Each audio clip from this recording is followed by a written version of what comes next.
Hi, this week I talked with Justina Pindel. In between talking about dreams of the past and the future, we talked about calculating cycle time when waiting in line, the kind of leadership that she's not able to stand, and what she's doing to get rid of her fears. I'm Yves Hanul from Who's Agile. My pronouns are he and him. Welcome to my channel.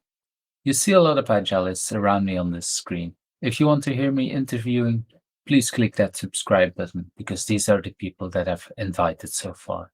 If you think I'm missing people, let me know in the comments. And that like button, well, if you liked today's interview, don't forget to click it. Welcome and good evening. And with me, I have Justina. Thank And to you. my surprise, I found out today that because you're actually Polish, but I found out today that you're living already for a while in Belgium. That's correct? Yes, that's correct, and that's always surprising when you want to talk with someone from a different country, and then you realize, no. So Yeah, sorry for it's like disappointment. well, it's in a nice place, and let's show a little bit to the people. So this is on Google Maps. This is where I live, near Ghent in Drongen, a little part. Uh, Oh, so okay. if you ever want to visit Ghent in summer, we can definitely try to find a Yeah. way. And then we ask Google to find you, and normally it takes a very long time, but no, it's not that far away. You're in Hoegaarden, which is not only the name of a famous beer in Belgium, Yeah. but it's also the name of a city where, of course, they made that little piece of beer. So let's turn off Google and let's bring you back on the screen as well. So welcome, Justina. Well, before we jump into everything, it might be interesting to tell the people a little bit about you. Tell us, the people who are here, a little bit about you. Who Oh, are you? that's always a tricky question because there is so many little pieces that I always try to fit in one picture. So basically, I think the best phrase that could describe me is like I'm early adopter of new ideas. So, for example, if Mm, someone tells me, "Oh, let's do the podcast," I'm like, "Okay, great, let's do Agile Book Club podcast." Oh, let's do the Agile conference in Poland. So I'm doing the Agile Ace conference in Poland. How about being Scrum Master? How about being Agile coach? Okay, so I was, being Agile coach for some time. But then I realized, oh, it's so great when you give advice to, product owners, product managers, but you were never in their shoes. So I was like, okay, let's start the product adventure. So like basically it depends who I am of the year of my adventure and the curiosity because I'm extremely, addicted for the new challenges. Right now I'm on the challenge of the product management and product discovery and everything like, product related because I was thinking that's a kind of hard piece of work.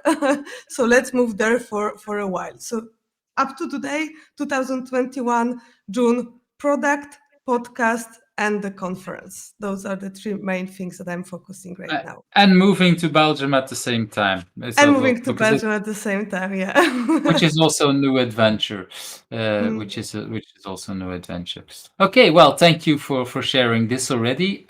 Let's jump right into that very first question. What is something that people usually don't know about you, but has influenced you in who you are? Mm, I think that to disappointment of my parents, my dream job when I was a child was to sell clothes in the second-hand shop because I was so Mm. impressed with, how people were bargain, how they were, their entrepreneur spirit and all of those things. And whenever someone was asking me who you want to be, and I was telling them that, my mom was like, no, no, no, she wants to be a teacher. She wants to be the teacher, yeah, which was funny, but I think that that serves me well in life because it's pretty, agile that you always, try to adapt to any circumstances that you are in.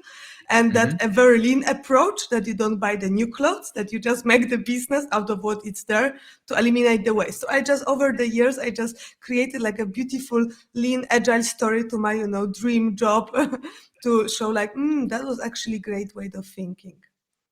Yeah, and I can imagine that it's it's very interesting also to have that conversation with your mother then about, okay, I want to do this, and she was like, maybe not, and then Yeah. you, yeah, trying to, because I assume, and in the end your mother is right in the sense that you're teaching, because you do a lot, some Ah, yeah. teaching in the agile space as well. Ah, So yeah, yeah, yeah. That's true. and at the same time you reduce waste, maybe not waste on clothes, but you do reduce Mm. waste in with the teams and the products that you're working with, in a sense. In pain, reduce In pain. pain. Oh, reduce pain. That's even more. Oh, that's a Mm, very nice way of phrasing. Yeah, and I think we come to back to later, maybe to happiness and a lot of other mm. stuff around that as well. So that's so um and yeah, this is definitely a story that probably not many people know. And how did it influence you in the rest in your life? Could you say some more about that?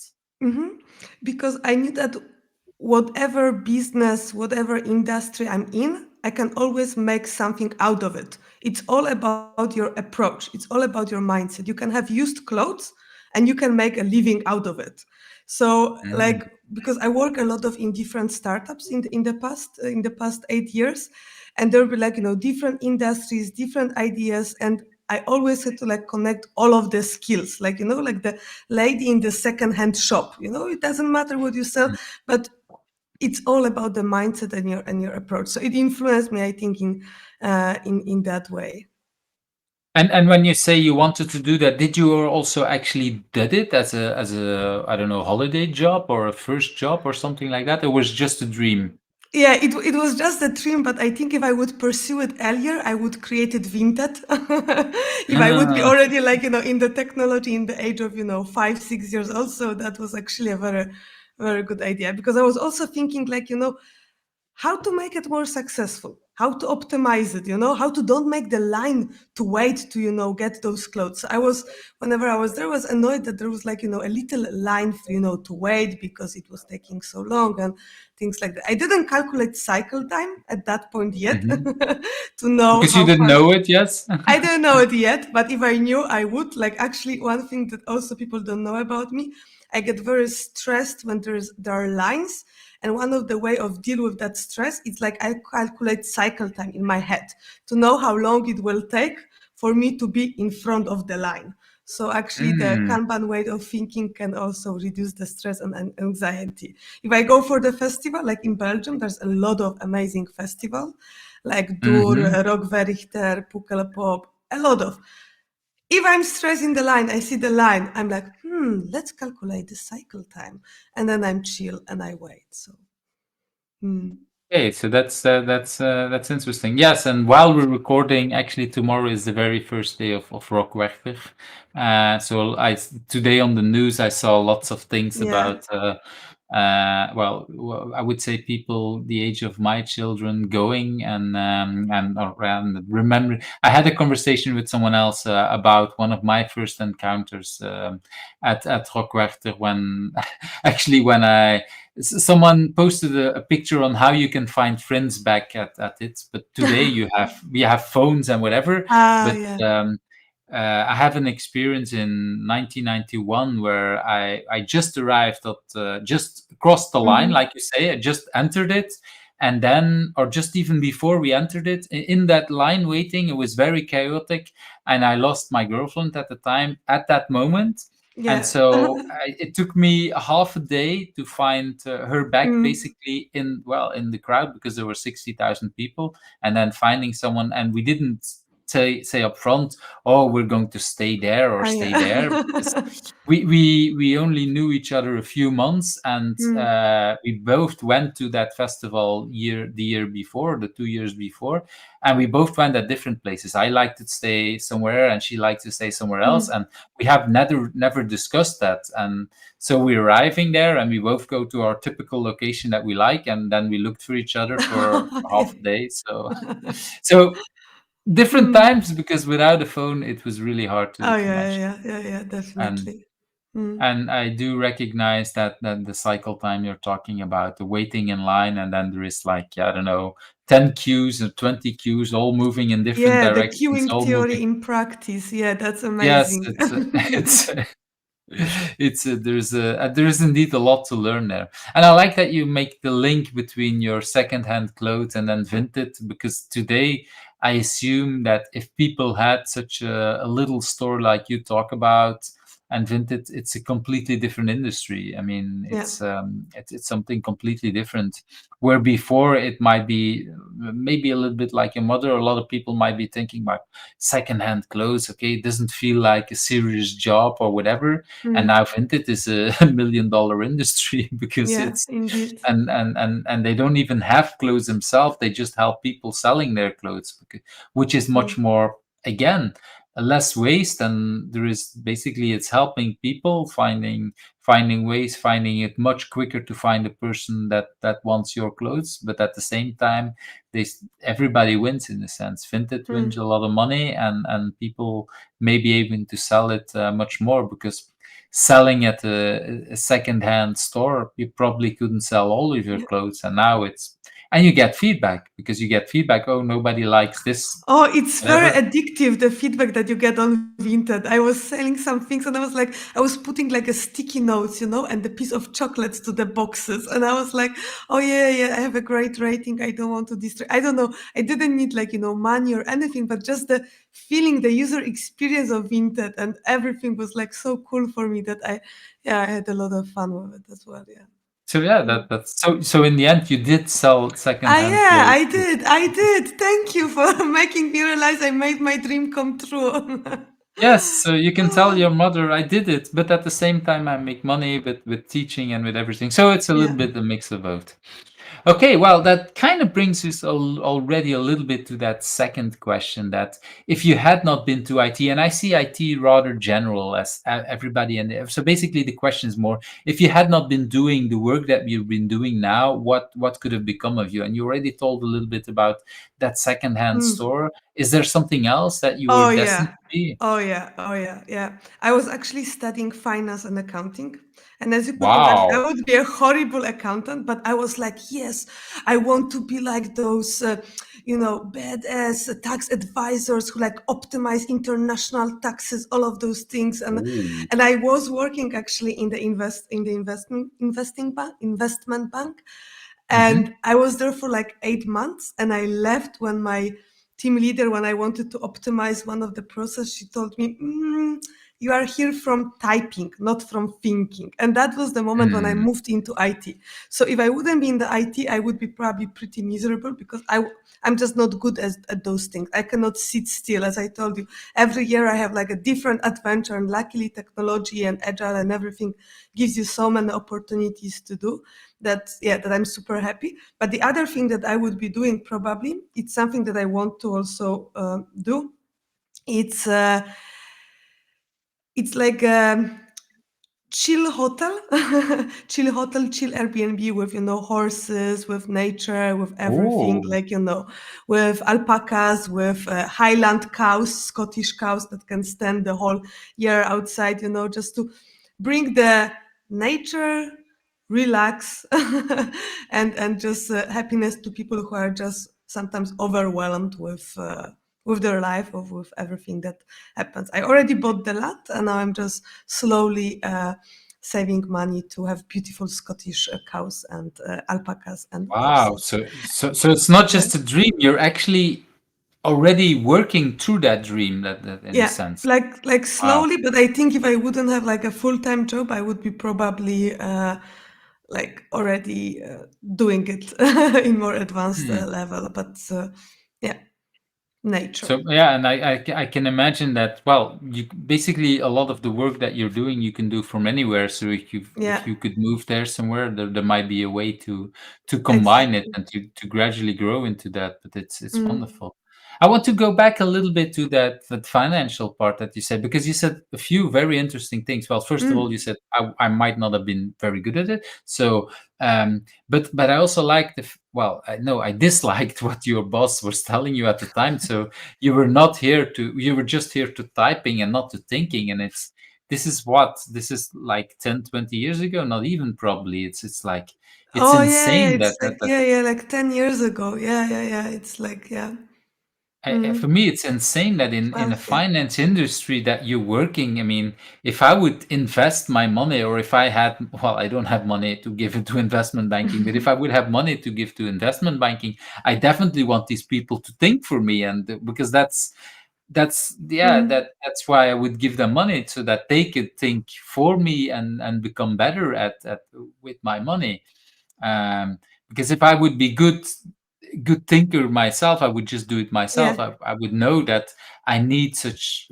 It's just like Mm. everybody is businesses is something else, and so it's insane that like you say about 10 years ago, that there is someone in that industry telling the people there that Mm. no, you don't have to think. It's Yeah, but it's a great lesson also about the leadership. Yeah, that what kind of leadership you are not able to stand. And at that point, I was like, no, that's not the leadership I'm able to stand. And like, I was like, for sure, there are better places. So I did like a 3 months break to just find the job that I would, really enjoy, that I would be, appreciated for maybe not being able to focus straight for like 8 hours on numbers, but having some ideas or like optimize things or being encouraged to do things like that. So, mm. I like that. So you literally basic. Did I understand correctly? So basically, you kind of said on the spot, like, okay, if that's the way you deal with me, I'm resigning directly, or you The very next quickly. day. Yeah, the next day I came back with the resignation letter and I said like, I'm sorry, but if that's the leadership style and that's the management style, I just don't want to stay here because I want to use my brain. I believe it. I have it for a reason, and I just cannot. Yeah, yeah. I wish you I, all the best. Yeah. That's wonderful because it takes a lot of guts to do that, but it's like you say, it's what needs to happen. Well, first of all, for the feedback to that leader because it tells them something. It's also good for you because, like you say, you would have been burned out or be bored Mm. out or whatever if you cannot use your brain. That's definitely not something people. Well, I would not be able to do that if people would tell me. So it's very smart of you to do that, and then even more smart to take some time to think really of, okay, what do I want to do. Yeah, it's a lot of people don't always think about designing their life and thinking about what can we do. Yeah. And of course, we might be needing a job for money wise, but if you have somehow the opportunity to say, okay, I'm not doing this, I take the time to think and I really go where I want to go, well, it brings you to Belgium in Mm. this case, if using your Yeah. brains. Yeah, So but that's I always think that the problem that can be solved with money is not the problem. Of course, unless you need like million of euros, yeah. But like mhm, there is always job something that you can do and figure out on the way like what you really want to do. mhm. I agree with that, but well, it depends a little bit on how privileged we are and how big the Ah, yeah, problems are, of course, yeah. because you need some. Well, yeah, I know that I studied when I was studying, I was living off welfare, and I had about well, I basically had to start working the day that would Mm, stop. So I had some time in between, but not much because they were pushing me already, and so I had to pick. But I yeah, did even at that time think really hard and discuss with my father and with my family about what are the options I have. And I took the first job I took was what was it, evening training in a school that was one evening in the week, but that was already allowing me to basically it bought me time to think harder about that real yeah. job, the full-time job that I had. Mm, And that led people off my back to say, okay, now I can start think for real, and I have enough money, and still the time. So it was not enough money to live off, but it was, yeah, enough to have that. How's it called? Yeah, the agency that was helping me while I was studying was basically the welfare agency. Said, okay, he's going into a job, he's knowing what he wants, and they left me alone mm, for a while. So that's mm. a little bit buying that time, what you're talking about, and then you can choose the way you wanted to do. So that's really great, and so that basically, in a sense, if I being, I'm not sure if it's fair, but that bad leader helped you work into Oh IT and yeah. help you find Oh yeah. that Yeah, thing. I'm very So that, grateful. I'm very grateful for that. You know, I always believe that everything happens for the reason, and even like the bad experience that you can have can lead you to such a wonderful places. So I just try to embrace them, bring it on, like phoenix from ashes. wow, wow, yeah, that's indeed a very nice one. Okay, I want to go to and that we're talking about challenges. This question is indeed about challenge. What is your biggest challenge, or at least the biggest one that you want to share? And why is it a good thing for you? I can share two Hmm. challenges, one private and one professional. So, on the private level, I was always afraid of water. So, I went for diving classes in Belgium right now, Wow. too. And I'm not afraid of water anymore. And on the professional challenge, it's like So wait, can I jump into yeah, that? Because you were basically your whole life, and I'm not going to ask you for your age, but basically from a child till like a year ago, you were still afraid of waters, and then you arrive in Belgium and you say all of a sudden, let's go for diving lessons. yeah, Is that kind of how it went? Wow, yeah. that's incredible.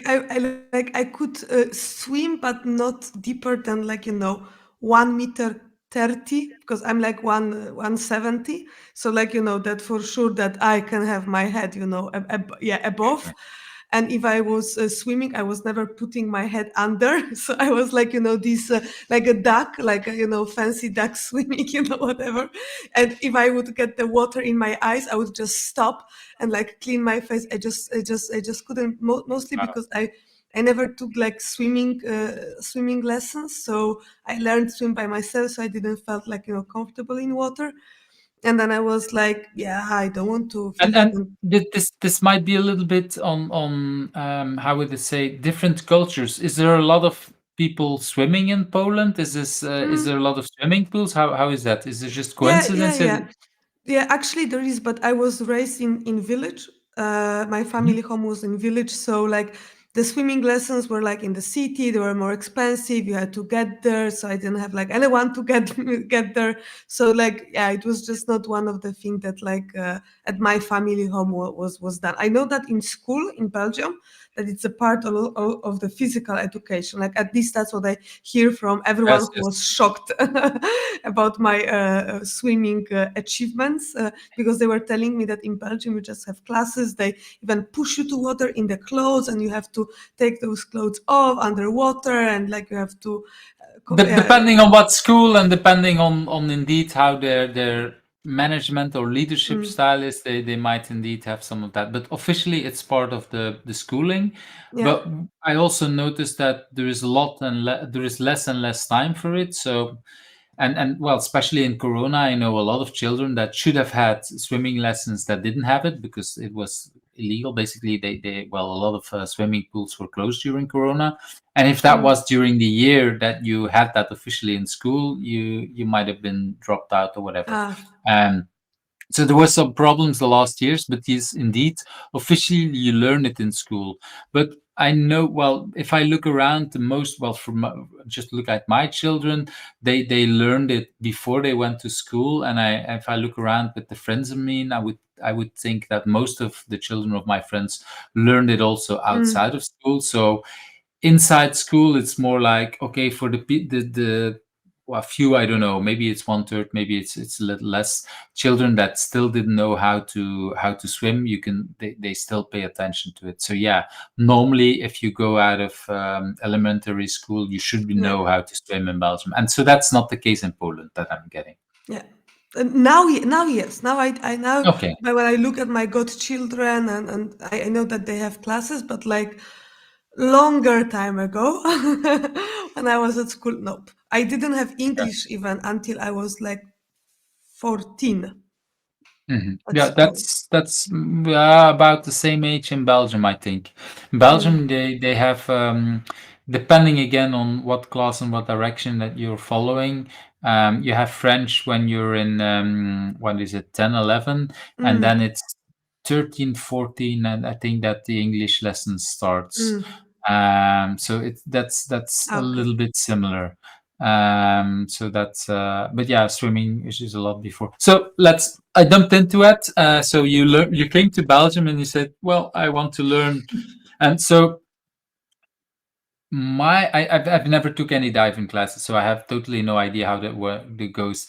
Did you need to follow a swimming class, or did you have to have a paper that says I know how to swim that many Mm. miles or kilometers, or how did that went? Yeah, I did like a few like the swimming lessons that to be comfortable to get my head Mhm. underwater. And then I Yes. joined the diving classes, and actually they only like check like if you can swim a few lengths on like a decent level that you can do it. And then you just do everything with the equipment, yeah, with the BCD bottle, with the flippers, with googles, with the tube, and everything. Like really, it's been already a year, and like now I can go to the deep, like 7 meters, underwater, and like remove Wow. things, put the put the oxygen to someone else, be without oxygen for a few seconds. So it's a huge progress. But now I know that I'm not afraid anymore. I think like what I always do in my life, I just try to push myself a bit hard, so I'm not afraid anymore. Like with quitting that job, I was also not in the position, like I didn't have a lot of money. I was like having like the scholarship, I was finishing studies, so I was like, okay, no idea how I will make the 3 months without job, but let's go, so far that it can only get better. With diving, the same. Let's go so far that I'm not going to be afraid anymore. So I think that's the thing. But on the professional challenge, because I Wait, said wait. I what. want to go Ah, one to yeah. I'll give you the moment to finish. I definitely want the ah, professional part, but what I find really interesting is indeed the stressing that you do because okay, being afraid of swimming is one thing. Learning how to swim is a logical step, but mm, you really want to go. Well, it's not just a little bit; it's very yeah. far away because being able to dive 7 meters, taking that mask off and being a few Mm, seconds below water, that's really a big stretch from where you came basically a year ago. That's you jump right into the next part, but for me it's like yeah, Justina, you really this is for me it's a very nice really? example on how you stretch yourself because I Mm, I have a mother she kind of knows how to swim, but she's also afraid of water. I remember when I was mm, young, she was like, okay, and she was at the swimming pool. She would be with us. She would know, but I don't remember her swimming 100 meters, seeing her swimming 100 meters because mm, she was kind of afraid and she was pushing herself in the sense that okay, I go with my children to the swimming pool, so she was trying to push herself, but from pushing herself with her, that was like, okay, I'm at the swimming pool with my children. They know how to swim, and if something happens, I can jump in and rescue mm. them because she still knows how to swim. But that's a little different than what you say. Okay, I go take diving lessons, and on top of that, you do it in a different country. So was that Ah, in I do English it in or Dutch. I do it in Dutch. Oh yeah, yeah, yeah. so? When did you learn Dutch? Was that when you came in Belgium, or did you learn it before? Mm, yeah, I was learning a little bit before. Like I understand a lot because I was Hmm. learning a bit German and Swedish in the past because I was doing some students job in Sweden, so I learned a bit Swedish. So like I can understand a lot, but like talking it's a little bit harder. So Hmm. like I know what they are saying and I follow, and if I don't understand I ask in Dutch. Sorry, I ask in English. In English? Yeah. And the same, like I also started because I wanted to absorb the language by doing things. So I also went for Hmm. Thai boxing. So like I learned a lot of like middle trappen, like lever, like, things like not the most useful, I don't words. think that yeah, these words that you just say that you can use them in your job as Thai Yeah, boxing. I don't think you need it with your exactly. Yeah. clients. So that's Yeah, that's true. But it's like with accelerated learning, yeah, that you really mhm. like learn by experience, by doing, by putting yourself in the environment when people are, talking, and then I just say words that don't make sense. They correct me, and then I learned, and the next time I say it, okay. So I don't follow like any classes. I just talk with strangers on the street when I see that they have a nice dog and I have a conversations about talk, or when I go just put myself in the classes in that are actually in Flemish to listen and to understand. Well, that's the interesting part because again, it's a nice example of how you stretch yourself, but learning how to dive, this is also life-threatening. I mean, if you Mm, misunderstand something, you're playing with your life. So you do that even in a language you kind of learning at the same time. So that pushes you again to another level because you push yourself with the diving, you push yourself with the Dutch, you really have to be good understanding Dutch and asking the questions to your teacher like that's a word I don't know, because if you don't ask mm, that question, you might die in the next, well, die is maybe a little yeah. bit exaggerated, but still it's the next level. You Yeah, it adds stress. It just adds stress because normally you learn like a new skill, and Mhm. then I would not understand it sometimes even in English, the exercise, like really. But what I was doing like before classes, I was always like watching YouTube channels like in English Mm. to make sure how you prepare the bottle, what you have to do, like what are the types of the exercises. So when they were explaining them in Dutch, I knew like, okay, so now we are going to do the duck, yeah, and the duck dive looks like that, or like now it will be probably this exercise, and I saw it on YouTube. So I was just trying to accommodate what they were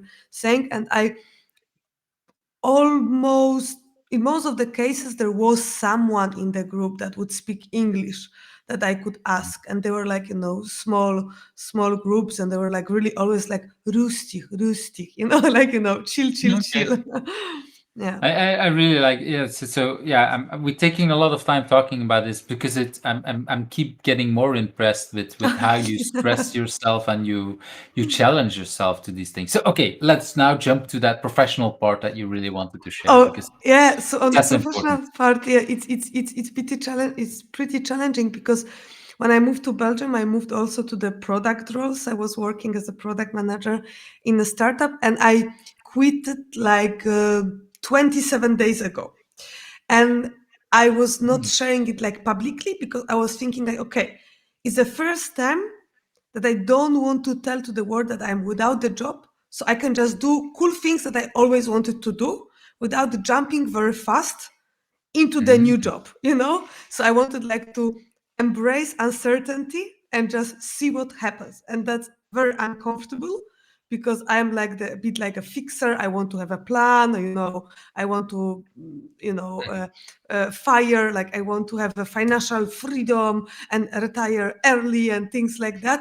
And then I intentionally just put myself in the state like, okay, let's see what happens. And like cool things are, happening, but I'm really like holding myself to not like look for opportunities and just see, what unfolds, and just, have like those 2 months of doing like, cool things with people I always wanted to do cool things.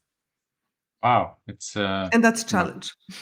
Yeah, that's definitely a challenge and definitely also a good thing for you because indeed you will learn so much. And like Mm. you say, if you're a fixer and if you're a planner and you want to basically have your whole plan worked out and how you get to early retirement and all that kind of things, I can imagine then just quitting a job and not even telling anyone. It's that's really letting go, I would say. Yeah, Oh yeah. it's like it's like trusting, if I understand correctly, trusting the world and the environment that everything will come out right. Yeah. And from what I understand, it did work out right. Oh yeah, That's yeah. It's just to be honest, I'm just so amazed how many things happens when you mhm. just let go. Because like even funny example, I was in May I was in Krakow, and I was already on like I knew that I'm going to quit the job. It was already like my holidays, like the quitting job holidays. I had to use those holidays, and I had a very bad internet in my Airbnb, and I just went to like the co-working space that I used to be in, and that co-working space was like Deutsche Telekom accelerator, and I just went for the dinner with one of the person that told me, oh, we have this like management offsite in Krakow. We need someone who would do like the workshop for us for the whole management, like 60 people, like. And I was like, yeah, I can do that. Normally I would be like too busy. I would be like angry at myself that I don't have time. And I was like, yeah, sure. I have time, yeah. Or like some friends that are working on startup, like, oh, we have this problem. Oh, we wish you could come to help us, just for a week to do the design sprint. I'm like, yeah, I can do that. Oh, really? You can do that? It's like so great. It's like you like suddenly have like so much time to do like the cool things with people um, that you always wanted to do things, but you never had enough time. So it's like amazing. Yeah, I recognize that when you, well, especially if you have your own. I'm a freelance. I'm independent, and so it's tempting to stay with a large client and do Yeah. all that work. And I really had to learn. I'm now doing this for 20 years. I really had to learn. Okay, of course, my bigger client usually wants me to do all of that and reserve like full time Mm. working with them. But I've noticed that I'm sometimes, yeah, I when I work one day for another client, I might come back with so much more energy and so much more better ideas that it's actually helping everyone. It's helping myself because I can say yes to cool ideas. I can help a friend who's asking for something.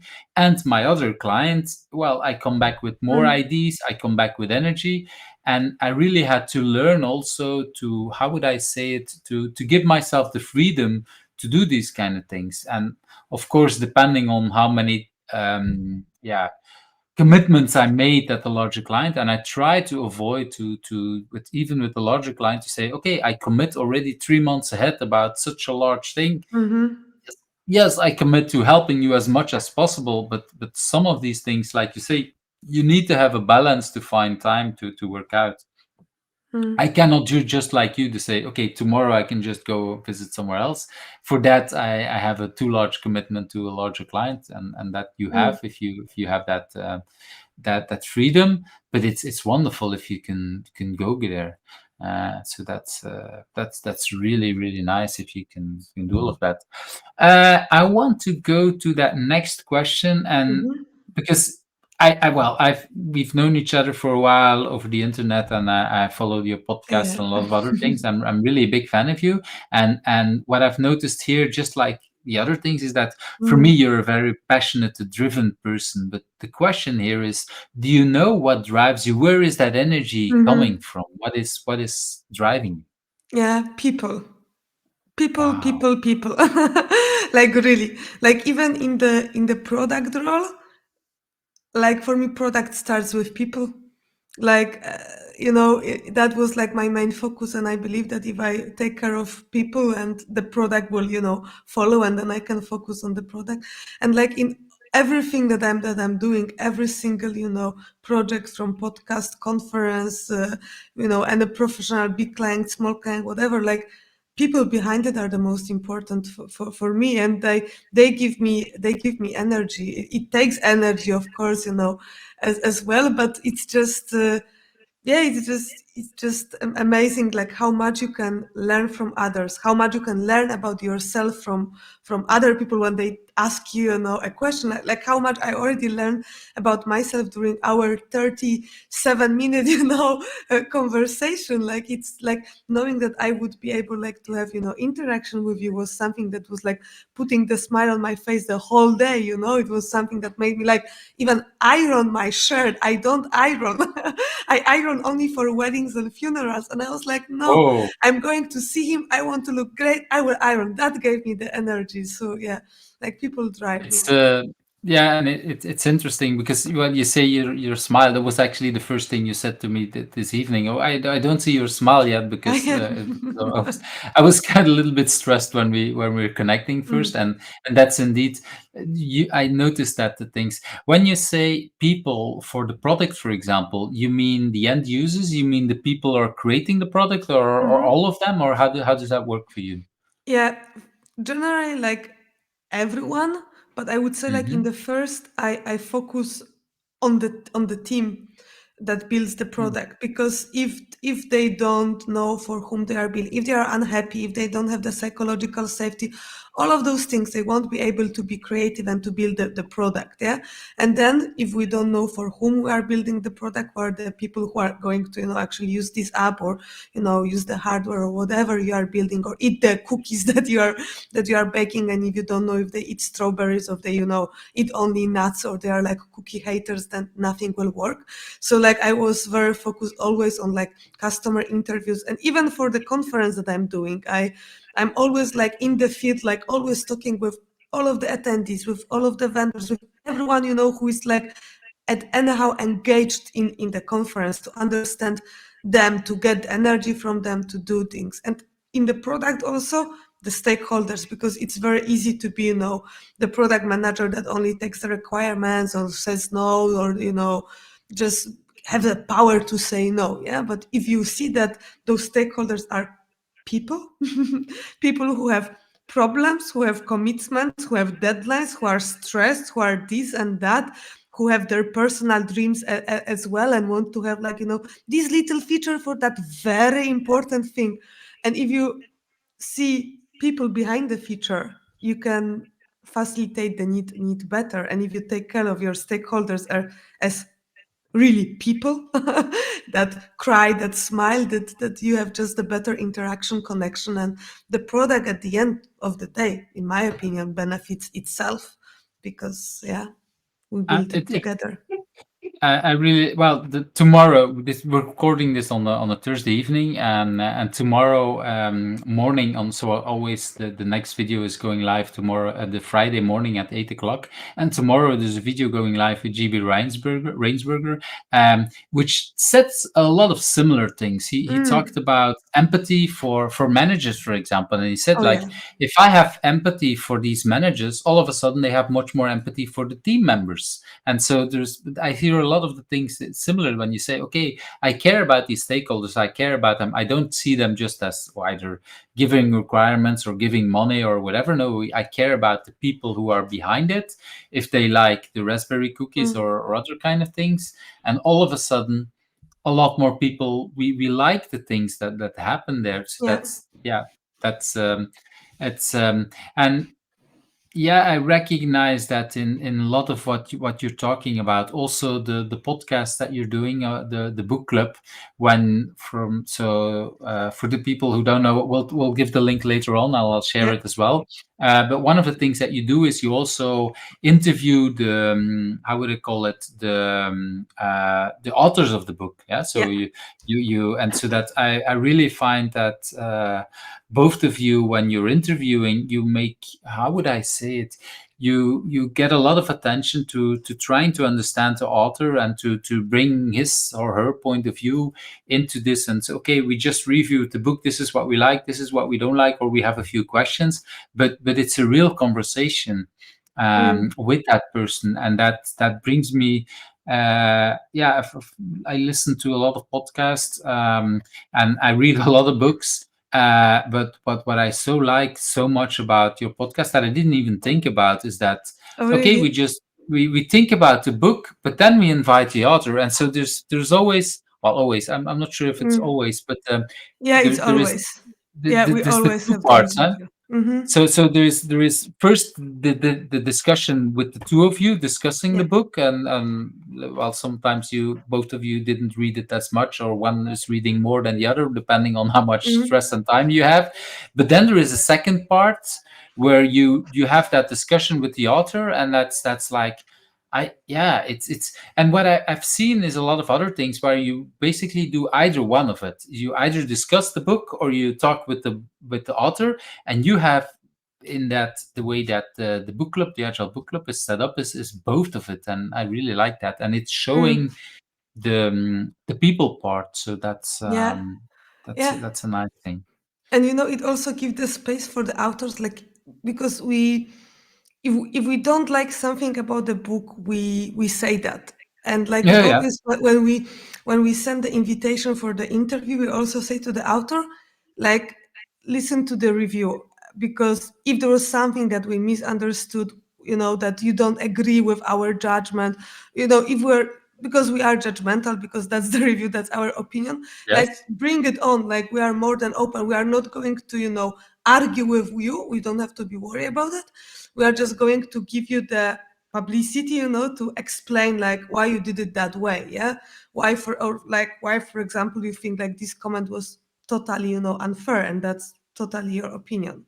And that's kind of the thing I wanted to stress out, because usually when you hear book podcasts about books, you just have your opinion, and Yeah. then you don't give a second, you don't give the space to the other to reply to that, or you have an interview with an author, and then you just basically, it's nice talking about with it. Mm, But here is both parts. There is, you care about your readers or your listeners, that would be readers to the book, and you say, well, you say this is what I like or don't like, so there is a lot of attention to that, and there is attention to that mm. others. That's yeah, it's I love the concept. Thank you. I don't have much time for listening to all of them, but I've discovered them a lot during the pandemic. Just before the pandemic, I started Ah. listening to them, and then there was some more. Mm, It's wonderful. mm. I want to go to that next question about biggest achievement. So this is the moment that you Wow. can brag. What are you really proud of you? Mm. I'm proud that I always leave the companies for a good reason. Mm. And I say it well, like because I've been doing like work also as a consultant, but from time to time I go back into organization to be the employee, because Mhm. I love being consultant, but on the other hand, like I don't want to be always from outside. I don't want to be this outsider. I like having, also like really in experience, like being like really in the team, like just eat your own dog food, I would say. Yes, so I love those experiences. And whenever I go on the interview, and I say it clearly and loudly at every interview that I did in the past 10 years, that you have to know that if you hire me, and if I might quit if you give me a good reason for that. Like really, that I like there won't be like nothing that can stop me if something like happens. And I say it like really transparent. They never believe. They always laugh. They always laugh. Really, no one ever You quit. believes that. And until No, you quit, and then it's until like, I well, what quit. happened? And then Yeah, you say, but I warned you X weeks, yeah, months, years ago. yeah, yeah. And yeah. Yeah, exactly. And I always tell them, I've been telling you that, like, that, like, when it comes for the values, and I always say that at the interview, if my values will be crushed, I'm sorry, but there is not enough money in this world, not enough anything. I quit. Like really. And Mhm. I'm very proud of every quitting I've did in my life, because like I always had like a good reason, and actually those good reasons mostly were like people, in this sense that I knew that I'm not afraid to quit, because I quitted when I didn't have money from the investment bank. Yeah, when I quit the job, I didn't have money, and since that day I'm just not afraid to quit. And I think like if I'm in the position that I can afford to quit and I'm not afraid, I can do that to make the statement for the important topics, because there's a lot of people that don't have the courage, don't have the, I don't know, financial, have families, have loans, have a lot of things that they're afraid to quit. And I'm not. So why not? Why not, do it? And then, because they're always, surprised, shocked, whatever, but it creates a kind of the precedence, and like the little good things are happening. So So in a sense, I'm going to be very blunt in maybe a negative way, but in the sense, some of the fact that you're quitting might have more influence than you working there, in a oh yeah, sense. yeah, Uh, that's yeah, it's of course you don't join them with the idea I will quit for that reason, because I assume that you always join a company and you always believe that it's the right reason oh to join yes. them as well. I think none of us, or I hope, I don't know you as masochistic enough to start working in a I company where am. you already think that the values are No, wrong. That's no, definitely no, not the no. case. Mm, Um, but I like that. Yeah, I'm trying to think if I was that good to do. For me, values are really important as well. I definitely. But I can think of one example where I worked for a boss that I really, for me, the best word to describe this person is a psychopath. I'm not going to go into the mm, details about some of that stuff, Um, but I worked there a lot longer than for other bosses. But the only reason why I could do it because I was so convinced. First of all, I loved my client. I love my colleagues. I love the people Ah, that I yeah. worked with, the clients I worked with. I loved the job, and I only had like, well, let's say an hour, maximum 2 hours that I was actually and the hour over the full week that I was in contact with my boss. So 10 minutes there, 10 minutes there. So there was very little, Mm, and I can't say more because otherwise it will become very clear for the people who know me what boss that is, and I don't want mm-hmm. to do that.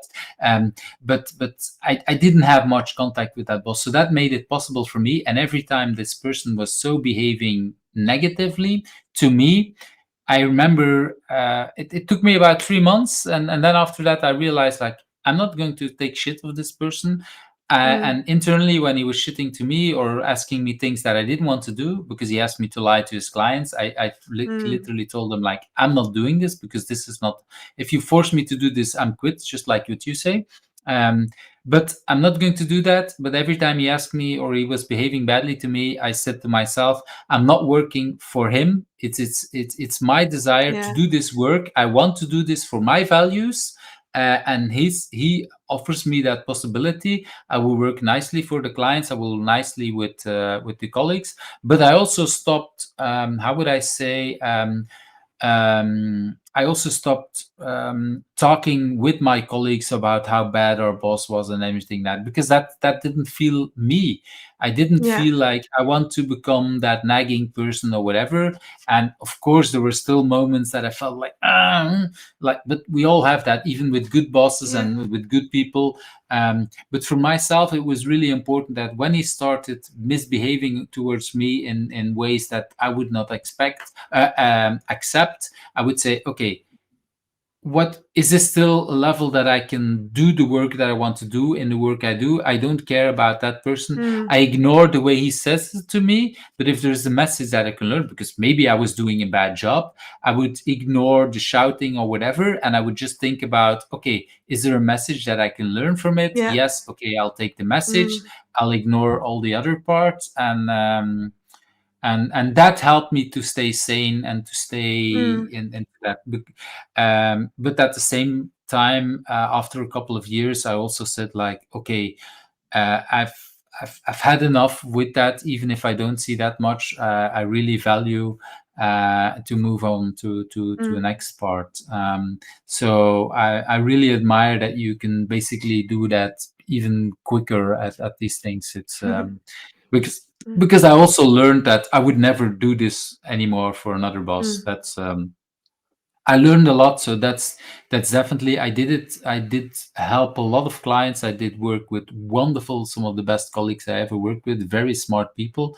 I learned a lot, but at the same time, it's like you say, yeah. values are so important, and at some point you realize that I can do much better, much help much other people if everybody around me, including my boss, is Yeah. having the same values as I have. So Mm. that's definitely something that's very nice.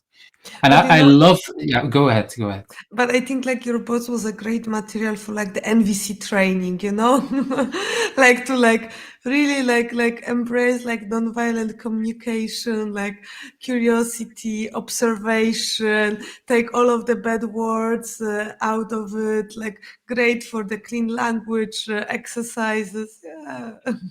I was doing some training on leadership at the time, and Mm, was it the first year? I think in the first year I was there, I was doing some leadership training, so that definitely helped to think about. And that I didn't know about NVC at that time. mm, That would definitely have helped me dealing with that person at that time, yeah. and maybe I this is why I so much liked NVC, because indeed I saw a lot of, well, violence in different ways, both in language, Mm-hmm, both in, for me, lying to clients is something that violates all my values, that definitely mm-hmm, I refuse to do. At the same time, he was, how would I say it, at business level, he was very smart. He created a nice company, partially with the lying. So this is part where I don't like, but there is definitely also smart parts that he did with clever things he invented. So mm, his business model was really smart, and he took a lot of good decisions as well. So I learned a lot about business from him at different levels. But yeah, if I think you're right, you're correct in the sense that I started to if I appreciate nonviolent communication, it's partially because of that experience. Yeah, yeah. It's definitely there is definitely a part there. Um, I forgot my extra question. The other part that you said is, well, you can jump into that. You can how would I say it? You you leave immediately, and these companies they never see that coming. Um, do you ever have a Sometimes they conversation see, like afterwards? I Okay. have a like it's not like I just something happens and the next day I just put the resignation letter. Like when I see that things are not going good, or for example I see like there is nothing more I can do because I just hit my head against the wall, and you tell me that I'm empowered but then I cannot do Mhm. anything, or you don't respect me, or you like treat other people so badly, and I can, or you try and push me to treat people badly, or you I don't know, you do horrible things that I've seen, even if they don't even if they are not towards me or towards my team but towards other people. And I always go to like the high management and I explain, and I have first I always have the conversations. Mhm. I try to explain like why it's not okay. I give the feedback, and I have sometimes weeks. But if it becomes months, and I feel like things that are the same, or something really bad happens, I'm like, if I stay there, I give the permission. Like the Yes. worst thing that ever happened to me was like I was in the organization that the pregnant woman was fired, and I was Wow. like, Okay. okay, there is like, really, Yeah. I'm sorry, there is no business explanation for that. Yeah. So those kind of the things. Yeah. So I can be the happiest person at the job, I can love the job, I'm the luckiest, I always work with amazing people, I have amazing teams, like really, that each team I have, like I'm like, wow. But if something like that happens, I just quit. Yeah, that's yeah, yeah. Of course, when Mm, I talked about this bad boss, he never did things like that, because that indeed would be for me also a reason to say like, okay, bye bye. It's mm, yeah, things like that would be not acceptable to me either. That's yeah. I'm yeah, I would say I'm lucky to never saw that happen.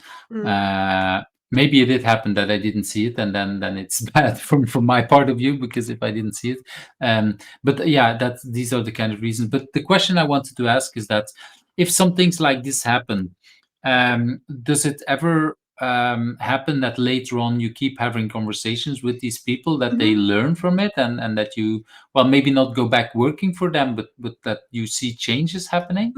Yeah, yeah. Like it's also not like I end up with like fire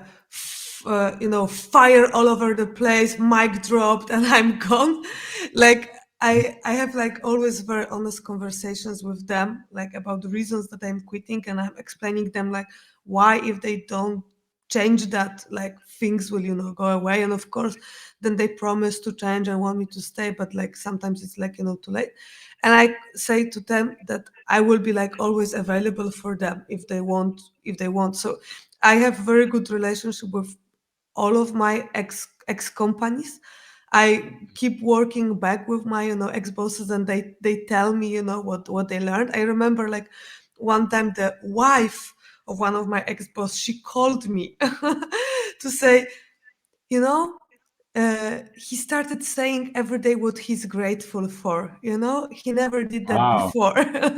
Or like I'm like I end up in like a very good terms. Of course, if there was like things like firing, and I'm like, Mhm. that's sorry, but if you ever want to work on the diversity and inclusion and building the environment for women and stuff, like call me in, I will come to help you. Or if you still if you will one day understand it was a bad decision, like come to me, I can help you, to do the things like that. So I'm in touch with I would say like 95% of the companies I worked with, and they come back to me, from time to time to do some little project, but I never come back to full time or whatever. Like I don't go back to the same river twice, because I always feel that there were reasons, yeah, why I left, Mhm. and like And compromising, it's not good for me. yeah, it's also it stresses also the rest of your message. If you could come back, it might Yeah, think, oh, everything's solved now. We don't need to yeah, work on yeah, solving that problem. exactly, yeah. I really like the combination that you say, because what I want to stress out for the people watching, that's how I feel it, is that when you see something that's going bad and you say, well, this is too bad and now I'm gone, and okay, I might stay and leave in whatever time you need to stay, to just in a normal contract way, leaving. But this moment, this thing that happened, this is the reason why I'm leaving. When you do this for your values, that's what I've seen with myself and also with a lot of my friends, is that you get a lot of respect for that. And Oh yes. especially, like you say, you don't do it with the firing drop mic, and it's easy to say, well, and then and go all bazooka on whatever. Yeah. But that doesn't help you, that doesn't create any value. Yeah, you won't get that pregnant Mm, woman be hired again. But and even if that didn't happen, if you quit yourself, still you made that. I'm sure you made that boss think really hard about, okay, wait a minute, that is something that is so bad that a person who likes to work here leaves the job, because this is like, no, this is not acceptable. And if more mm, people are doing it, and this is what I've seen so much, and this is what I like so much about a lot of people in the agile space, is that we care first and foremost about our values and what we yeah. can do with the companies, what we're doing. And we're helping you, we'll help you build values, and we select, and I think this is partially what I hear you say as well, we select the companies we want to work on first for the values and what they want to Mm, reach. And of course, if I look for myself, I pick a lot of times companies that are not having the same values as I have, but in the conversations, basically the reason why I'm joining them is because I want to help them reach other values, oh because yeah, that's yeah. why that's why they hire us, because they don't have these values yet, and they Mm, ask us to help bring out more value, like empathy, diversity, a lot of other things, exactly. um, and feedback loops and everything. So this is, of course, it's not a good company the moment that we're joining, because otherwise they wouldn't need us. That's part Mm, of our role there. But it's not because it's not there that there is not the intention. At least in the conversations when people hire me, it's there. People say, Eve, I want you because we want to work on our feedback, we want to work on our diversity, on yeah. whatever. And these are the things that attract me, and from what I hear, Oh yeah. it's attracting you to the companies. Eh? Yeah. and Oh and yes, very much. in that sense, I recognize your biggest Mm, achievement. So that's mm, yeah, I cannot say it's the best story I ever heard about achievements, because then I would of course not or discredit all the other stories. But I really love that story. mm, It's a wonderful achievement. yeah. It's But it's great. I will just give you like one example of like my exit, because I always try to Hmm. make my exit as like the happy event, like disregard of everything. So like for the past company that I've been working, like I said like, okay, I want to be the person who delivers the message why I'm quitting, like for Hmm. everyone. And then after this, like some people were like, oh my god, Cynic, like wow, that was brave that you said that you were capable of saying this and that. But also, like I took like the pictures, because I always take like the normal pictures and I printed them, and I make like a personal card like for every single person, with what they Wow. did, for me, whatever.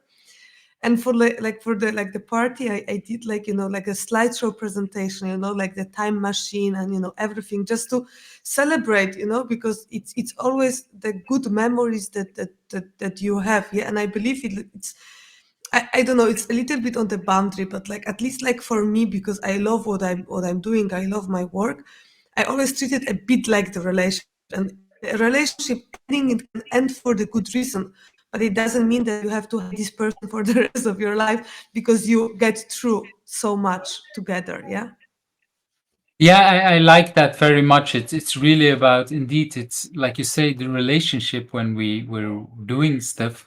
It's we might, like you say, we the relationship might be over if it's a corporate relationship or a love relationship, but there are so much memories that we want to feel Mm, out, and that's really nice. It's it's a nice addition to that story, because it it reminds me also, one thing that I've learned is that people remember also the last moments that you're there at the yeah. company. And if you stress out, and if you shout or whatever, no, it's they will remember you negatively, even if you did 5 years of really good work. If Oh the yeah. last 2 weeks is just fights, then people remember you as, oh, this is a person who was fighting a lot. Even if that's 5 years of no fighting, and then just 2 weeks of fighting, they will just remember you as a Mm, fighter. And I try indeed to maybe even work harder or nicer. And in these last weeks, even if I got fired, if I fire myself, it's independent. mm. It's these last moments that people remember you Oh yeah. for, and that will make people call you back, or not call you back. And it's like you say, it's not always easy to bring that message yourself, because sometimes a boss likes to bring the message in a nicer way. um, I remember that I once wrote an email. Now, it wasn't possible to say goodbye Mhm. to a company for multiple reasons. So I try always to write an email with some, like a little bit like what you say, some good stories, some, but also some very honest opinions about, I think this is what needs to be done. And I remember at one company I wrote, actually most of it was really nice, but there was one part that was about that I felt that they didn't want to have transparency, and I wrote that. So that was probably two sentences in that. I don't Mm, know.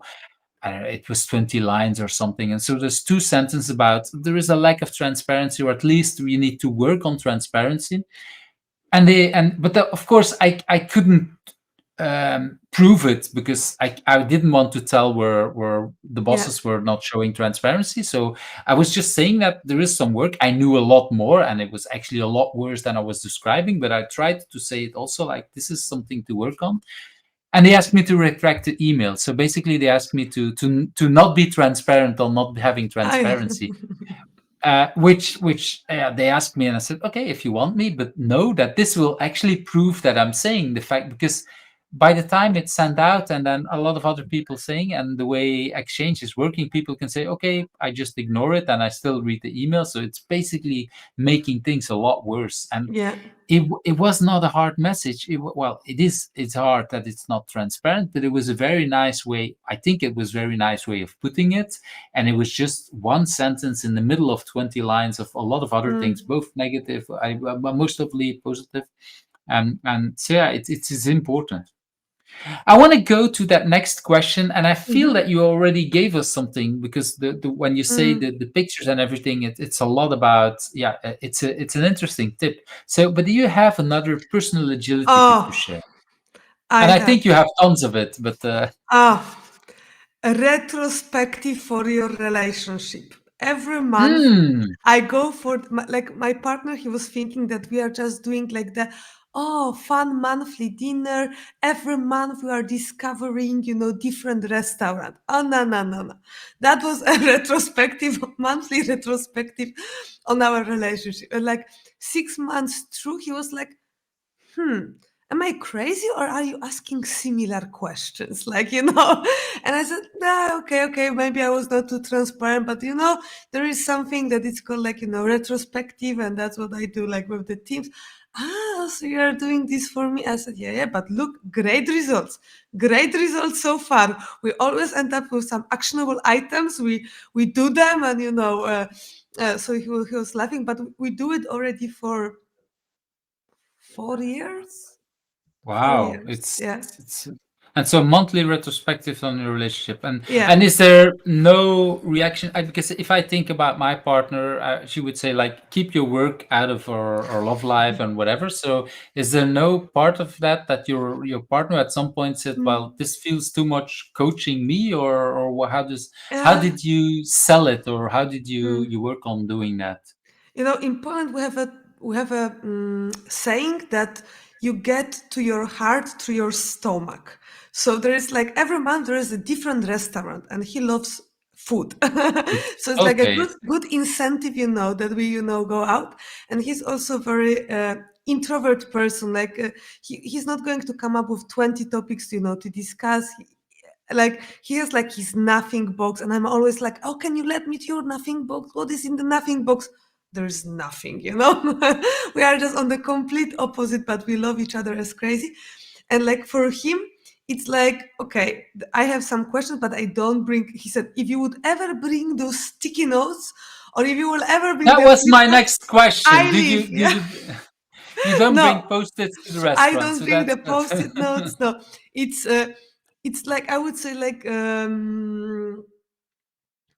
it has, the retrospective questions, but it's not like, like really, we don't draw the sailboat, we don't do stop, continue, yeah, start. exactly. Like it just flows into the conversation, but we just, retrospect on on the month, what was, But happening, you what end we up want. with actions at the end, so Yeah, and we that's went up with some, actions, because like, so often you are just like living your life like with working, yeah, day by day, the same, and you never stop.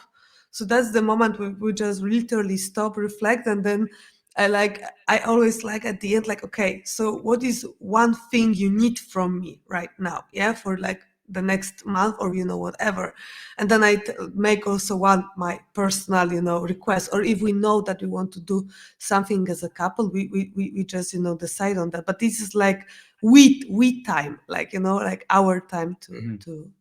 make Yeah, it better. I recognize that. That's definitely, and the fact that you say that, well, you don't need the sailboat and everything, and as much as I like all these different ways of doing retrospectives and more creative ways, it in the end for me. A retrospective is more about having actions, and if you have actions, then it doesn't matter what format that you're Yeah. using. If you're asking questions, if you're asking stop start, or if you use a tree or a boat or whatever, Mhm. it doesn't really matter. And sometimes it's interesting to create different parts in our brain and create that creativity, but it doesn't matter what tool you use if you don't end up with actions most of the time that get done. You can bring all the sailboats that you want. Your retrospective won't help in anyway. Yeah. And I like that you well, that you basically said, okay, I don't, and so I understand that your partner says leave the post-its out of there, and probably you don't bring a Kanban board or whatever on your phone as well. So it's Oh, I just brought moving motivators once. I brought moving oh, motivators. okay, and that's and really with the cards or just the idea With of the the motivator. cards, yeah, yeah. Okay, so okay, it's very tempting to go and ask for a detailed example, but I'm going to stay out of that because it's risky. Mm, I don't want you to spoil different details about your love life. That's and at the same time, I think the fact that we don't mention it, it's actually even more inspiring for other people to think about how could mm, we do this. It's I've definitely seen people experimenting with it. I've been trying it, and like I say, my partner says, like, wait, I don't want to be coached. GB said from that as well. Then that his reply to that kind of thing is that to tell his partner, like, then stop acting like one of my clients, and that helps for his relationship. oh, that's a good That's it's one. yeah, that's just why I mentioned it. I love that reply as well. But again, it really depends on how your relationship Mm, is working and what is possible or not. And definitely, um, even today, I talked about Jerry Weinberg, who said to me, I've learned from Jerry Weinberg in one of his courses that he said every 7 years you have to I'm not sure if he said renegotiate, but basically he said you have to redefine everything about your relationship. So every 7 years, you have to rethink, and all the mm, things that you agreed with your partner, you have to rediscuss and think about: do I still want to do this or that? And and he really gave some nice examples about saying that things that he said, okay, I agreed with my partner that we do this and that, and it turns out, for the example that he gave that left most impression on me, was he talked about doing the dishes. So in his Mhm. relationship, he hated doing the dishes. So but he, because he hated doing the dishes, he thought his partner hated doing the dishes as well. So he did the dishes for his partner, because he said, I don't want my partner that I love so much doing dishes, because he said, I want to do something lovely. So he's doing the dishes for a lot of years. And after, so in one of these 7 years renegotiations, they talked about it, and it turns out that his partner loved doing the dishes. And because she Oh loved wow. it, she let him do the dishes, because she thought this is a wonderful thing to do. So I let you do the dishes out of love. So both they were doing something out of love, but actually the opposite Both would have been much miserable. better. Yeah, kind of miserable. Yeah, And yeah, yeah. and and it's well, first of all, it's a nice example of sometimes we have assumptions that we don't check. But on the other hand, I really think that indeed, if you look back, I'm not the same person I was 7 years ago. And if I look back, well, I have a child that just finished high school Mm, just yesterday. So our life is changing every year gradually a little bit. But of course, if you're just a partnership and you don't have children, you go living together, that's already a different step. Then you have children, that's a different step. Then you have a second child, then you have a third child, and then you like a little bit what you say, you start changing jobs, and you do different kind of things, and you move to another country. That's all different kind of mm, things that makes you renegotiate, rethink about how does this relationship work. And yeah, yeah. the we time, we have also scheduled every week, and it doesn't happen every week, but we have it scheduled every week, because Mm, it's so important to keep that conversation, yeah. and to keep, and in our case that also means not talking about the children, but just talking about us. What does it mean? How? Yeah. And Mm, it is not always that we have hard discussions or retrospective kind of things, but it's just also about, okay, what's running well, and what do we like, or what do we want to do next, or going mm, out, or whatever. That's the kind of thing that are really interesting. So thank you mm. for sharing that ship, because usually when we talk about personal agility, a lot of us, we're focusing on how to improve the professional part of our life, but there is definitely Yeah. that personal part that is maybe even more important. Yeah, people, yeah. People, well, and if there's one person that is really important in our life, it's our partner. Mm. So let's go to the other part. And I know that you've been doing a lot of remote work. Ah, yeah, So, not just in the pandemic, I think you've been doing that for yeah. a long time. So, what can we learn from you about remote work? Hmm. So much. Oh, but I have one good one. So, how do I know if the team is really happy with each other, if they really enjoy their own company? It's like when they call into the meeting a minute before, that they don't wait, till the last moment that the meeting, officially starts, at 9 a.m.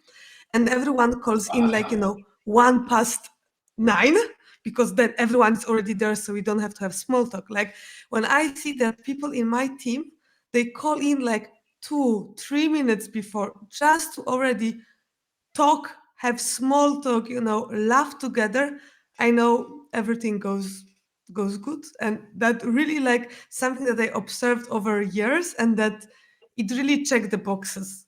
And whenever I see that it like goes into that direction, there is something happening later, there is like a hidden hidden something bad that will explode soon. It's yeah, I never thought about that, but this is the moment that you started talking and explaining it, it was like, yes, I can see that. I see it in myself, I see it in other people, and there are teams where indeed, if I see that I want to be there a little bit earlier. And this is what I hate about some of Mm. Corona life, is that we have one meeting scheduled very close to another, and then, but even there, I noticed that I sometimes say, well, sorry, I want to leave this meeting because I want to be on time on that next meeting. And indeed, a lot of that is about, okay, I want to have that next 1 minute extra connect to you, to whoever is in my meeting, and ask a little bit about, okay, but how are you doing, Mm. and tell me about your weekend, tell me about the day. And yeah, if somebody, like, I work with a product, with a scrum master that I know that went to, not to the Werchter that's happening now, but last weekend or the weekend before, there was another version, the classic version of Werchter, and Ah, yeah. one the scrum master went to that, and I was really interested to learn, okay, tell me about, okay, you saw Stromae, how was it? And Mm. it, I think we only had about 30 seconds to a minute to talk about it. But indeed, for me, that was, well, maybe not the highlight of the day, but it was really like, I really want to hear, because I have that connection with that person. Tell me Mm. about, okay, that's for me is indeed the nice example. And when you see teams that are trying to go and hit the clit card said something similar in her thing. Like, she said that the good teams, they call each other, they pick up the phone, and Mm. they ask questions. But this is even more profound. What you're saying is that people show up early for that meeting, just to have that conversation. That Yeah. it's again about people. It's wonderful. Mm. I want to go to that next question, because as you are the leader or one of the hosts of the podcast about books, I know that you will have just tons of books to talk about. Yeah, So and and I only went like to my bookshelf to just bring a few books, a few like books. just a few books that I was like thinking, okay, I cannot pick up one favorite. I cannot pick like the whole bookshelf, but there is like so many. Oh, but But we have limited time, so you don't have the time for the full book podcast. But at the same time, l- I will say I about a definitely want few. to give you a few. Yeah, exactly. Okay. Go ahead. So like the first one, because you were saying about rethinking again, like there is the book from Adam Grant, Think Again, which is basically about Mhm. rethinking your life, rethinking the assumptions that you have, like how fast That's we the are book. just Yeah, that's. exactly. Yeah. So that's the first book, and I love his work very much. Then the Wait, second wait. book is So before you go to the details of that, before you go to the next book, why would people want to rethink again? What is there one message that you to look learn from Adam Grant about that you want people to learn? So whatever I take for the certain, I just ask like why. Like for example, like let's say holidays have to happen during the long holidays have to happen during the summer. Everyone takes holidays during the summer. That's the way it is. Why? Does it have Mhm. to be that way? Why the holidays? Why not November? Things like that, or like that you have to sleep 8 hours. Why? Maybe your body needs 6 or 12. That's the way it goes. Or like you are in the relationship. You already established the boundaries. You know the rules. That's all. No, as you said, yeah, you move to the new country, you do things like environment change, like nothing, it's steady. Like you have to think again. Or like great product. We are like, we collected another round on financing. We have so many, customers, we have so many users, everything goes great. Yeah. But what if it doesn't? Like, you have to like rethink your business model, like what Netflix is doing. Yeah. They are the streaming company, but they know that one day they might not have movies to stream, so they create their own series. Yeah. So you have to like think all over again. Like whatever you take as the assumption, like you might think like that's the best friend because that's the best friend you know since the childhood. But is it really your best friend? What Mhm. is the friendship, And then Yeah, it changes it's perspective. yeah. It's I try to think when I read it. I know I read it in the last 2 years, because I know I was work. I know the colleague that told me how to read that book, and he told me, like, this is one of the best books he read, and it's a person that I'm not sure if he reads more than me, but he's reading a lot of books, and he Mm. told me, and indeed, I remember loving it, and it's like you say, and the question why it's interesting because it's such an easy question, and at the same time it's so hard. And I think every parent knows it. For a child, it's very easy to ask why, Yeah. but the answer is really hard, and we can dismiss it and say, well, okay, yeah, because I'm a parent, and this is why. But like you say, rethinking why are we doing it, and what is it, Mm. and looking at the boundaries, and looking at, is it because it's a habit, and then it could be still but fine, but realize that you do it because of a habit and not because whatever it's the best thing to do. Or maybe, and I like your example of sleep, is I'm a night owl, so I don't sleep enough. But and I never felt bad about it. But at the same time, this year I also lost, no, a little more than 2 years ago, just before the pandemic, I read Mm. Why We Sleep, and that book I really read made it too. me, I read it too. yeah, Yeah. it really made me rethink about, okay, this is why sleeping is good. And okay, but is it again then 8 hours, or is it for me a little less? And that's Mm. it's a little bit like what you say. It's really thinking about, why do you want to do this, and knowing that at some Yeah. point it is different. Okay, let's pick that next book. Okay. Time to Think, Nancy Klein. I have And also the cover, and I know that yeah. she has a second book about it, but tell me more. Oh, and she had the third book also, Living with Time Oh, to Think. But about the time, I'm prepared with my cover, so we are having like two types yeah, of covers, which is perfect. So I can exactly. prove that I read the book. But the key lesson from that book for me is like crying make you smarter, which leads me to wait. I have a cool hat. Like I'm pretty cool, but I cry a lot. And actually, Wow. in Nancy Klein book, she was saying like a lot of the time when person is crying, you want to comfort them, like, oh, don't cry, like relax, let. While this is like the healing mechanism, So that was like first lesson from that book, and the second, like people need time to think, and the silence, it's a very powerful tool. And I'm learning to not be comfortable with silence. I'm learning because it's still a bit uncomfortable, but it just a very good skill to help to enable team, for example, to be silent for a second, and then you see who will speak up, because maybe not the person that you would expect. So to don't break the silence, always just understand that some people need 10 minutes, some people need 1 hour, some people need 3 days to give you the answer, and that's totally okay. I think if I remember correctly, you talked about the silence part also in one of the podcasts. I think in my Oh memory, yeah, it's the for one sure. with Lisa Atkins, I think, Oh because she had, yes. Yeah. it's indeed yeah, silence is so powerful to let people think. And yeah. um At the same time, I wanted to go back also. I wanted to stress this because I found it important, but I also loved your first example of crying. As a man, they find it even harder. So I've no Mm, problem in crying even at the office.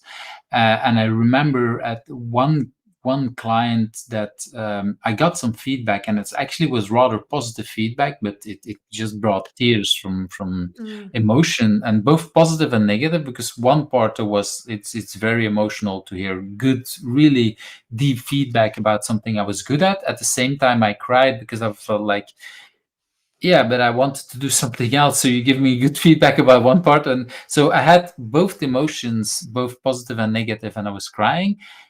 And it was so uncomfortable, not for me, but for my colleagues. A little bit like what you're saying. They were not saying to say it's okay, but I could really feel that day and the days after that it really felt for them like this is not good. And it's like, no, there's nothing wrong with crying also in the office. mm, It's the For me, it's the most essential emotion that there is. yeah. It's showing really, yeah, powerful thing. And yeah, so definitely you sold me on that book. I haven't read it, so it definitely sold me Mm, on why I want to think about, because it's hard to explain sometimes to people why it is important. Probably even more to men than to women, but in the corporate world, there's a lot of people that, yeah, they can't deal with that. Mm, And I have no problem with it, not with myself, not with other people. But at the same time, I do have a problem explaining to people why it is okay. So if that's a book that kind of can explain to me why it's a good thing, mm. uh, and I don't know if I can order your cap, but I definitely am interested in I it. I will want to. order for you. I will bring, like, actually almost yesterday I was almost in Ghent visiting my friend when I was in Brussels. So I can be in Ghent soon. So I will bring you one because it's It's also yeah. good because it makes people, comfortable with uncomfortable. And whenever I have some calls or even like some business meeting with the future client, and they tell me something about yourself, and I'm like, yeah, you have to know that. Okay, can you handle that? Because that's a huge part of me. If you can't, don't bother. Yeah, but if well, for me, that, and I'm pretty sure I talked already about some of the other podcasts. But if you can't have the lows, then you cannot have the highs. Because if Yeah, the emotion is always flat, then sorry, but I'm not interested. I like to have both high and low emotions. It's both part of it. And if there would not be any low, then there would not be any high either. It would be just more flat. And well, a mm, flat life is not what I'm interested in a yeah, way. And of course, it doesn't mean that I love to be the negative emotions and I love even the heart crying. It's not nice at that moment, but it also makes you feel like, hey, this was something I cared about a lot yeah. for whatever, and that also means that, oh, there is an important part there. It's wonderful. Okay, I'm going to give you one more book. You pick one One more more. out of that list.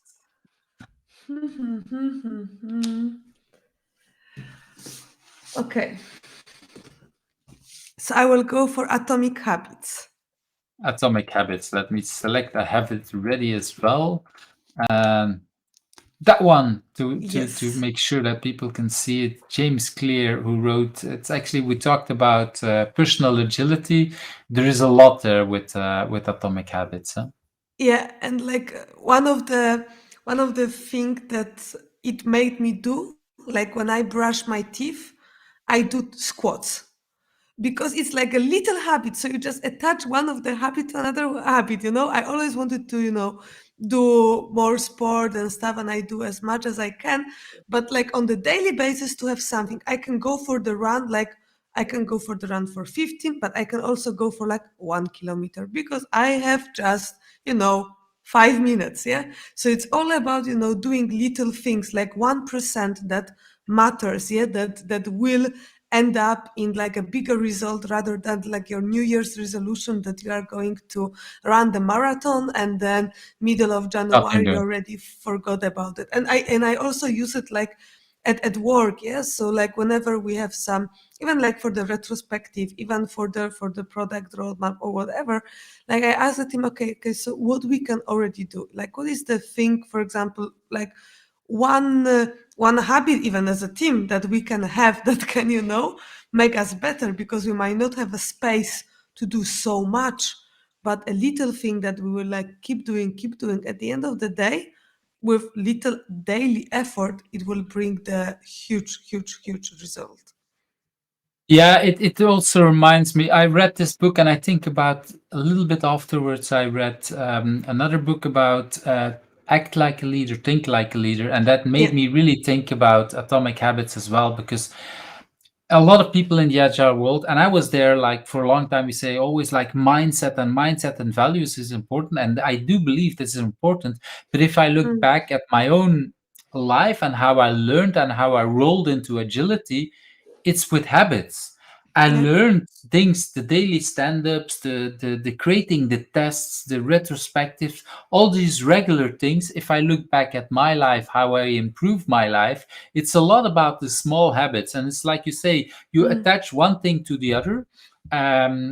I cannot imagine myself doing squats and brushing my teeth at the same time. It feels like completely, yeah, I don't know how you do it, and I probably need a bigger bathroom than I have, but but the idea, I just love the idea that if you attach two of these things, it's, yeah, it helps a lot. I really believe that, if you can, yeah, like for example, for me, I actually, I kind of joke sometimes as well. What if you people Mhm. go to the toilet now? People are always on their phones and they're always Yeah, yeah. taking too long or whatever. But when I was a young kid, I read a lot on the toilet. It annoyed my parents to death because I was almost, sometimes I would be on the toilet until my book was finished or my comics were finished or whatever. So that way too long, never good. Um, but it helped me in creating some of these habits, and for example, and another one, and I talked about it earlier on as well, studying history. I For whatever Mm. reason, I also did that on the toilet. I don't understand, but I remember 3 years. Every time that we had, luckily we had two bathroom or two toilets in the house of my parents, and when it was history exams, I just basically kind of ordered or said, this is the bathroom toilet and I'm going to Studying study place. there. And Mm. it's, and I didn't do it for anything else. I didn't do it for whatever, but studying history for whatever reason worked best there. It's, I don't understand why, where it came from, why it came from, but somehow it was a Mhm. habit after a couple of years. And I also don't remember if I did it for, I know I did it for more than 1 year, but I don't know if I did it 6 years into high school, or just 3 or 4 years. I don't know, but somehow that was a habit and that helped me a lot. And Mm. that what I like so much about that book. It's like, yeah, and that's what I said about think as a leader, act as a leader, think as a leader, is that the way when we do stuff, it changes our mind. It's really the doing that helps changing our Yeah. mind, and a lot of other stuff. Mm. And it, I like it also, your example of running. Okay, I might not have time to run a marathon tonight, but maybe I have time indeed to run for 1 kilometer, and I just have 5 minutes. But at least I'm running and I'm doing every day, every day, every day, every day. Mm. It's Mm. yeah. And I will game the system because I know that that was the last book, but Hmm. I will just finish with the quote from a different book that I didn't tell you. April Miles, she wrote the book "Everyone is a Change Agent" or "Change Leader," something like that, and she had a beautiful quotation like, I will do what I can with what I have every day. And that's what I think about atomic habits, that you don't have to have everything, but you will do what you can where you are with what you have just every day. Every day and repeating things, and that's Mm. yeah, it's these kind of habits that for me create the spirit of, yeah, of changing yourself, and in a sense changing the world. That this is, yeah, I love it. But I feel that we can talk for hours and hours just about books. But you're already doing this in your other podcast, so let's move on. I, And for me, next to asking and talking about books, the question that I'm most interested is always like, what question do you think I should also ask you, and what's the answer? whoa. Hmm. I think like, oh, that's a good question. Because I really like your question about what would you do if you wouldn't work in agile and IT. And like the other question for me is like, what is the one superpower that you would like to have Hmm. that That's maybe indeed. could solve all of the agile problems? Wow, you want to attach even more to that superpower. Yeah. Okay. So I'm now really interested. What superpower do you want to have that? And now I disappoint you because I need to think for a second. We just discussed that silence is okay, so Hmm. give your time. Oh, I know. Like, like a magic button that you will just put someone in someone else's shoes so they could have more empathy towards that person. Mm. Like, for example, if you see that there is like a conflict and there will be like explosion and they will fight and there's like, all of this. and you will just hold on and like click, click. And now those two people just are, like changing, the perspective, like get into their shoes, like, for some time, have a feeling of what is really happening, and then come back and then continue the conversation to see how it goes. Wow, that's indeed a very superpower that I would love to Oh have. yeah. It's it's I'm trying to think. There is one thing that we use in coach retreats, that I've learned from Jim Mm. McCartney and Michelle McCartney in the I don't know if you read the book about the oh, this is I don't bad. know Sorry, the. Jim and Michelle, that I forgot your the core protocols. So they Oh, wrote a I book about didn't. the core protocols, and one of the things that we do there, in that we learned in that training and that we're doing in the coach retreat, is something like pause and rewind. So a little bit like what you could do in these old Mm. cassette decks and video recorders. And so basically, we have a tool, and we say, okay, and I use that regularly also in retrospective, that we pause. And so basically, at the moment that you pause, it's freezing the world. So everybody, if you want to play Ah, it out okay. really, like, oh, like in a movie, we freeze. And then you have, for example, if I do a conversation, and we'd be three, and so I would coach you or do something, and I have some observers in the room. I might be, I don't know, I have no idea on how to, you said something, I don't know. So I can say, okay, let's pause a moment. And then you freeze, you're like, you're frozen. And then I can ask my the people who are watching and observing, I can ask, what should I ask? Should I ask Justina this, or should I ask this and that? Mm. And then so we have a little conversation, 30 seconds, maximum 1 minute, because then you're unfreezing. And then the conversation, then I can continue, or, and this is even more interesting, I can rewind. And so basically, imagine that I said, Ah. I asked you a question, and I tried to do something, and you reacted in a completely different way. I was understanding, it's like, nah, okay, this question doesn't work. So I pause and I rewind to before I ask the question, and ask a different question, until I see, okay, this is now Justina is understanding my question better. And this is a way to play around it. And in one of these boot camps that we did, kind of did what you did. We kind of said, okay, I'm going to play around, we'll make it a little harder. So people were frozen, and we just basically moved them around, and we said, Oh. unwind, and now you play the other person. It was, of course, Mm-hmm. officially you don't know what happened. Of course, you always know what happened, but it's an interesting word. I've never done this in real life. The pause rewind I've done in real meetings. I've also done it on Mm. stage. On stage, for example, you do a presentation and you say something bad, whatever. I'm trying to explain something, I say something bad. I try to play around with it today when I say, oh, okay, sorry. I rewind back, and I Mm-hmm. repeat a different way. It's a funny way. I cannot, the sound doesn't sound like a real rewind on a video recorder, but it brings back Ah, the it was idea. pretty good. You practiced that a lot, I think. I do. So it's unfortunately I need it a lot because I sometimes make mistakes. But that's the kind of thing you want to say. And of course, and I've even done it both with my children as with my partner. But of course, if you do it with your partner, it's not like, well, I can say, okay, I take back what I said because I said something stupid, but still your Mm. partner heard you said something stupid. So they might still get, or she, in this my case, my partner might still get mad, but at least she knows that I realized I said Yeah. something bad. It's much better if I say that I said something bad than if my partner says, "Well, you stupid, you. Why did you say it? Mm. Whatever." So it's already a little bit better. Mm. But it helps me, but and I use it a lot more in coaching. I can sometimes say, "Oh, I said something bad.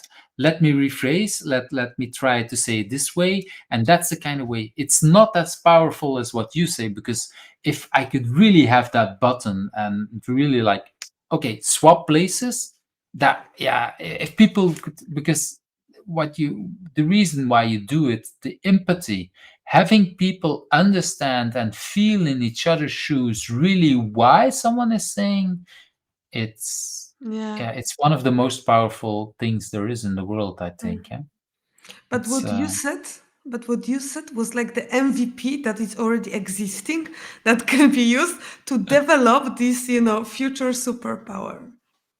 Yeah, I don't know how to go one step further. No idea. It's well, yeah, there is a one that exists also. I'm not sure if it's existing in the liberating structures or it's existing in retrospectives or whatever, but there is also an option. Um, I've, for example, where you ask the persons to do the conversation from each other's shoes. So basically, you still don't understand it because you still don't feel it, but you ask to negotiate from the other person's perspective. Mm. So that is something I've tried also. So basically, you ask them to say, "Okay, now I want you to really say it. You really want you swap places in a retrospective, and you say why it's bad for the other person or whatever." Ah, okay. And they sometimes they end up with more empathy, but not always. I've seen it Okay. where people really say it because they know the other person would say it. The other person might feel a little bit hurt, but sometimes you also know that they kind of repeat it, Yeah. but they don't feel it yet. I'm Yeah, not yeah, sure if yeah. you understand what I mean. Yeah, yeah, I know, I know. It's like thought politeness. Like I don't want to say bless you, but I will Exactly, say bless you because that's what we are saying here. Mm. exactly. So that's a little bit to the thing, but it's ah, Justina, it's really lovely thinking about these kind of things. Yeah, it's how can we bring more empathy for each other? That's really a wonderful superpower to have. Mm. Well, I've been told that I have to ask more people. So if you're watching at this level, and I know it's already long in this podcast, but if you're watching this and if you've seen ways of acting, put it in the comments. What are ways that you like to bring empathy if you have another MVP or this kind of thing? Because this is where I think we as a community can learn a lot from each Oh other. yeah. Well, you inspired me to give you two ideas that I've seen in action, but this is just me. I'm pretty sure that a lot more people have more smarter ideas than just the two Mm. of us. um that's, yeah, I love it. That brings me to well, basically the last question. Who do you think I should ask next? There are so many cool people. That's true. Yeah. Well, and I think we've kind of prepared this a little bit. So I know that you were thinking about at least two people. So let's not just pick one, but let's take two people, if you Yeah. will. So like actually like because in May I had the conference in Krakow and Hmm. one of the speaker was Beata Padwan. She's like living in Sweden. Actually, she's Polish living in Sweden and she's working on like a very cool That's her, huh? community. If is this That's correct? Beata. That's Beata. And Yes. we talked about smiling. There is probably Oh one of yeah, the there is a nicest lot of smiles. smile Beata. Yeah, yeah. She's right now developing some product for agile community that maybe I don't want to say like too much yet, but she's doing a lot of cool Mhm. stuff. So I think she will be a wonderful person. And then the second one was Wait, both. before you go into detail, let's. So you talked already. You like so much. What is something about her where you think I should Mm, invite her? So say a little more. okay, okay, okay.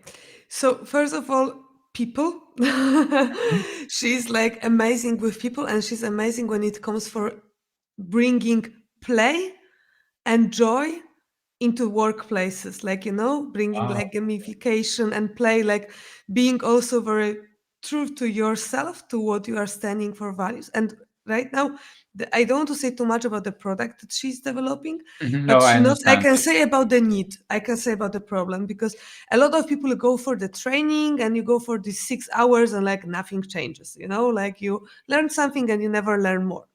And Beata was kind of annoyed with that problem, I would say. And she Mhm. came up with some solution on how to help people to Wow. keep on learning and having it in the great It's way. it this is something that's really, and so I'm really glad I asked that the extra question, because learning is yeah, I just done a workshop at a Belgium conference with a friend of mine, Stan de Knut, about learning organizations, and because yeah, the way we phrased it is we see a lot of agile transformations, and but we also know about learning organizations, and we didn't want to say one or the other, but it's like in the end, for me, we want to move away from agile transformations more to learning organizations, or at least that's the goal for me. When you do an agile transformation, that you end up with an organization that can learn on its own, and that there is a lot more learning. So, learning and solving that kind of thing. In yeah, I already know this is going to be a wonderful conversation having Yeah, with her. So I hope she will accept, and we can go there. yeah. And let's And go to that next person. yeah, so second one is actually Bob Galen. Galen, I cannot pronounce his surname, but That's yeah, Galen. That's Bob. Unfortunately, Bob, I couldn't find a good picture of you that is very nice on the screen because it's a little yeah, bit, yeah. but This it's picture. yeah, Mm. it's too small. And indeed, the book that he wrote, Extraordinary Badass Agile Coaching. I've worked with Bob a few times at the different Ah, conferences. So he was, well, helping out at some of the remote conferences I was working on. So I really love him. yeah. He was on my list already to invite, but there's like, I think this morning we had 269 people on the list, and the problem, so that's impossible for me to pick an order. So for me, the order is someone like you invite someone else, and that's an excuse to call these Mm. people. The disadvantage of, well, today I interview one and we have two more names to the list, or at least one more name because Bob was already on it, so it's 270 more tomorrow. But yeah, Oh, wow. that's the order. I don't know if I will ever invite everyone, so that's the bad thing for all the others on the list, because of course, bringing out one interview every week with 260, that's already 5 years. I have no idea how long I will be able to do it. I'm already impressed with how long you've been doing the book podcasts, Mm, but yeah, I don't know if I would do it for 5 years, but that there is no promise there. mm, It's just a long list of very inspiring people just like yourself, mm. because this has been uh, not yet 2 hours. That's already one of the longest conversations. Still not the longest one, but still it's a long one. So, Justina, before we close up, I want to ask you, what could be a good way for people to reach out to you? Okay, so you can find me on LinkedIn.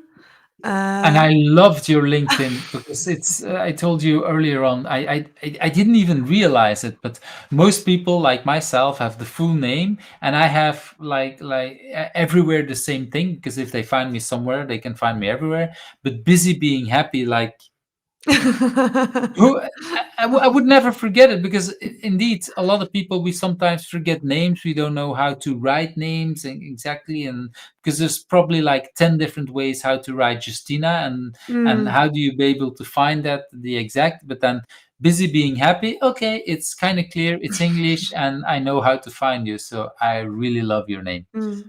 Okay, so I'm happy. Then the second, I think it's our podcast, Agile Book Club. We talked so much about it, we Yeah, definitely had to show the name. yeah. Thank you very much. And then the last one, it's actually my Twitter profile, and it's just Pindel. So very It's simple. simple, Just Pindel, which is your last name, Pindel, and Justina, or Just is the Yeah. first name. It's a nice play of words. I really want to thank you. It's interesting that we're both doing this from Belgium. There is the window behind you, so I can Ah, see yeah, it's it already gets dark dark. Yeah, outside. yeah. It was wonderful. My window is over there, and I couldn't see it, but definitely it was interesting to see the time, because this is. Well, not the first, but it's one of the first interviews where it's so close, and definitely the same time zone. So at this point, I think everybody in my house already went to bed. So it's yeah, it's lovely. And like you say, we definitely have to make. There is the summer, so we might be able to get connected and exchange cups, pets, books, Yeah. whatever that might be interesting. Book So swap. Book swap. That's another good idea about reading books and talking different things. So Mm, thank you very much for your time, and yeah. well, we'll probably see each other somewhere. Oh, thank you very much. I really enjoyed the conversation, and I wish you all the best with your like 270 people on the list. Like really. Thank you very much. I'm sure Okay, it will go. Bye bye. bye Thank bye. you. Thank you for watching Who's Agile, where the stories of agilists come to life. I hope you liked today's interview. Subscribe if you're not subscribed and want to get to know other agilists.